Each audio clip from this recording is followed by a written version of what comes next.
बिस्मिल्लाहिर्रहमानिर्रहीम। Welcome to US visa updates. कैसे हैं आप सब लोग?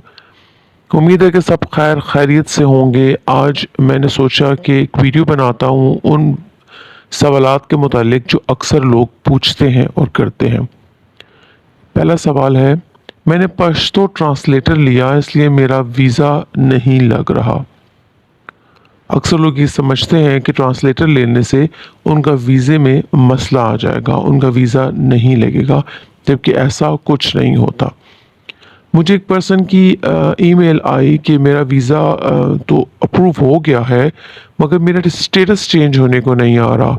उसकी वजह मुझे ये लगती है कि मैंने पश्तो ट्रांसलेटर ले लिया था, जिस वजह से वो मुझे ना पासपोर्ट रिटर्न नहीं कर रहे और उसके ऊपर वीज़ा लगा कर नहीं दे रहे। मैंने उन्हें तसल्ली दी कि ऐसा हरगिज़ नहीं होता, जबकि ट्रांसलेटर जो है वो आपकी आसानी के लिए होता है।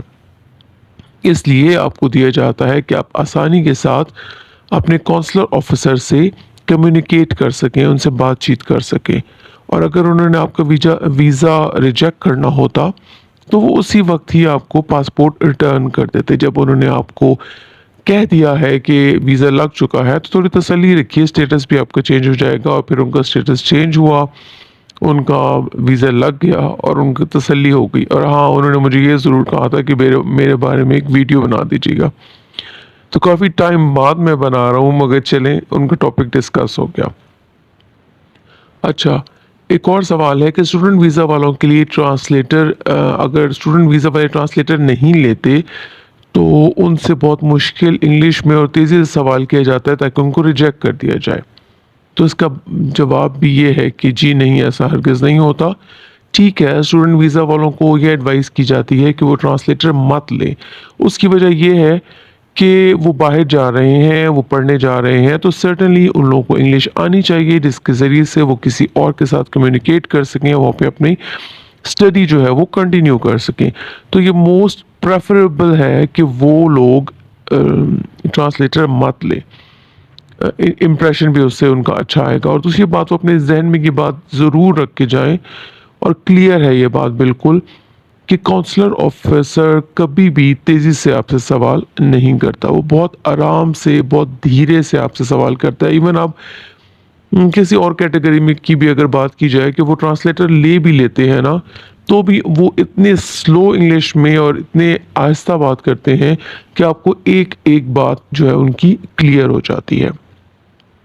उसके अलावा तीसरा सवाल है कि अगर आप कैंसर के मरीज़ हैं तो आप अमेरिका जा नहीं सकते, आपका वीज़ा नहीं लगेगा। तो ये भी बहुत ख़ाम ख़याल है। इस तरह ऐसा नहीं होता, क्योंकि असल में हर वो मरीज़ जो गैर मुतअद्दी मर्ज़ का शिकार है, सिर्फ़ यानी वो बीमारी जो एक से दूसरे को नहीं लगती, अगर इसके अलावा किसी बीमारी के शिकार हैं जो किसी को नहीं लगती, उसके अलावा किसी बीमारी का शिकार है, तो इनके लिए कोई प्रॉब्लम नहीं है कि उनका वीज़ा नहीं लगेगा। क्योंकि मेडिकल में जब आप जाते हैं, आपसे मुख्तलिफ सवालात पूछे जाते हैं। आपका ऑपरेशन हुआ, बाजू टूटा, कोई थायराइड का मसला, कोई हेपेटाइटिस का मसला, तो वहाँ पे कैंसर से मुतल्लिक भी बात होती है। और वैसे भी जब आप शुरू में फॉर्म फिल करते हैं तो वहाँ पे भी कैंसर के लिए एक स्पेशल उन्होंने एक कॉलम रखा होता है। उससे बंदे को ये शायद खौफ आता है कि इसका अलहदा से पूछ रहे हैं तो माइट भी इनको मेडिकल में ही रिजेक्ट कर दिया जाए, जबकि ऐसा हरगिज़ नहीं होता। अगर आप खुदा न खास्ता कैंसर के मरीज़ हैं तो आप अपना प्रॉपर ट्रीटमेंट ज़रूर कराएं। आपके पास आपका डॉक्टर की रिकमेंडेशन की भी हिस्ट्री मौजूद होगी और आप उन्हें बताएंगे कि भाई मैं यहाँ से ट्रीट करवा रहा हूँ, तो कोई हर्ज नहीं होगा। क्योंकि मेरे एक जानने वाले हैं, उनको कैंसर था, उन्होंने बाकायदा शौकत खानम से अपना इलाज करवाया हुआ था और उन्होंने वहाँ से मेडिकल हिस्ट्री ली हुई थी। उनका मेडिकल हुआ और उनसे कोई ख़ास सवालात इस सिलसिले में नहीं किए गए। जब उन्होंने मेडिकल हिस्ट्री देखी तो फिर किसी बात की गुंजाइश नहीं रहती, यानी अब वो रिकवर हो चुके हैं, प्रॉपर ट्रीटमेंट करवा रहे हैं, तो कोई इशू नहीं है।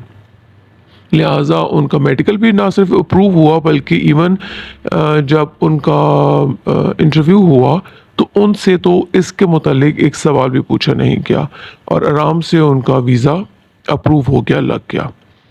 अच्छा, एक और सवाल ये है कि ये सोचा जाता है कि जो विज़िट वीज़ा वाले हैं उनके लिए ख़ास कोटा है।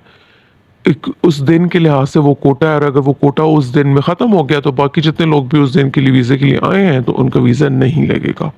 जबकि ऐसा नहीं होता, क्योंकि कोई कोटा नहीं होता बिज़नेस और टूरिस्ट वीज़ा वालों के लिए कोई कोटा इश्यू नहीं होता। ख़ास तौर पे एक डे और एक मंथ और एक ईयर के लिहाज से इस तरह से बात नहीं होती कि आप जी आज गए हैं और आप बस जी पहले 5 लोगों का लगना था, कोटा पूरा हो गया, बाकी जो सब फ़ज़ूल उनको रिजेक्ट कर देंगे। ऐसा नहीं होता।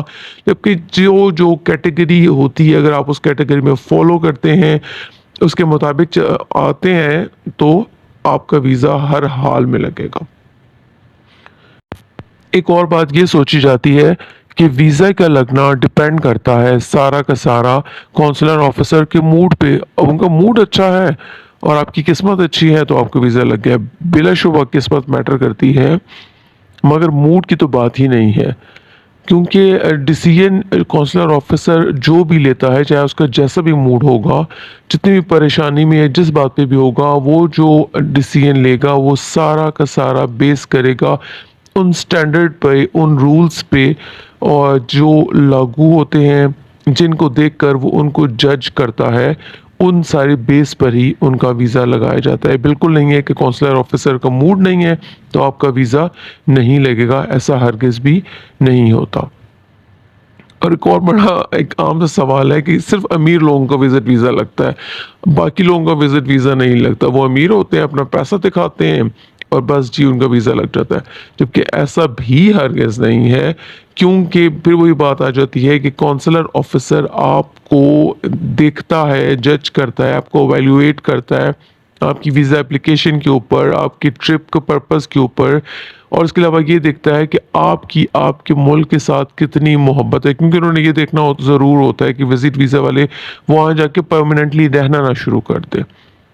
फिर आपकी देखनी होती है आपकी यहाँ जॉब क्या है, आपकी फैमिली है। इसके अलावा बिलाशुबा ये चीज़ देखी जाती है कि आपके अकाउंट में कितनी अमाउंट है, कि क्या आप वहाँ जाके विज़िट करने के काबिल हैं, ये चीज़ देखी जाती है। मगर उसके अलावा बाकी सारा क्राइटेरिया भी फॉलो किया जाता है, उनको भी देखा जाता है। तो इसलिए सिर्फ अमीर लोगों का वीज़ा ही नहीं लगता, बाकियों का भी लग जाता है।